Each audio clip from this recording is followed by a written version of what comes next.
Lansaras, Boy Garzada. Ako si Anthony Santaderna, at ito ang Kali. Di ba ngayon patuwa natin, di ba? Lagi may natin yung tinatawag na automated voting. Ano ba ibig sabihin ng automated voting? For me kasi yung automated voting, yun yung parang advanced election voters na ginagamit natin. Automated voting? Ngayon yung pagbubuha ka digital lang. Alam? Hindi pa ako nakakabuha ko yan. Ibig sabihin ng automatic.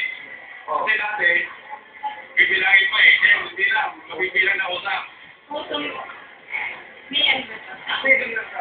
Yung automated voting ko, yun yung pinaka-latest na pagboto ng tao na madaling paraan. Magaling mo ba? Mas magaling yung automated voting. Kaya ano may bumalay lang. Yung boto na. Bakit? Sabihin niyo bakit Mayo ang tamang date o buwan ng pagboboto? Bakit hindi December, September? Ay, ng ano natin, siyempre, hindi nangyayari kasi masukan na makabuto. Nagpupulo ng mga flowers tuwing May. Dapat September.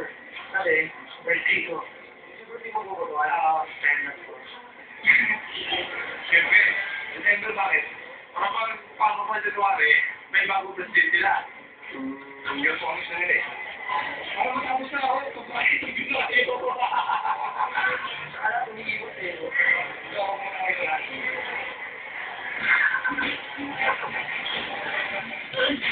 Eh, pagka paano po sabi na automated, paano pag yung boboto, walang auto? Hindi pwedeng boboto?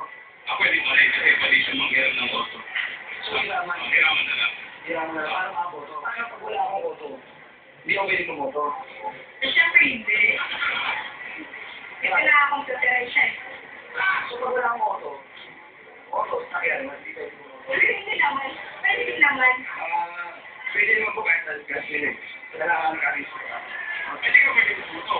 So, pag wala kang sakyan, hindi ka pwedeng bumoto? Hindi pwede, hindi mo layo yung police. Naglakad ka, tapos yung botohan mo, automatic.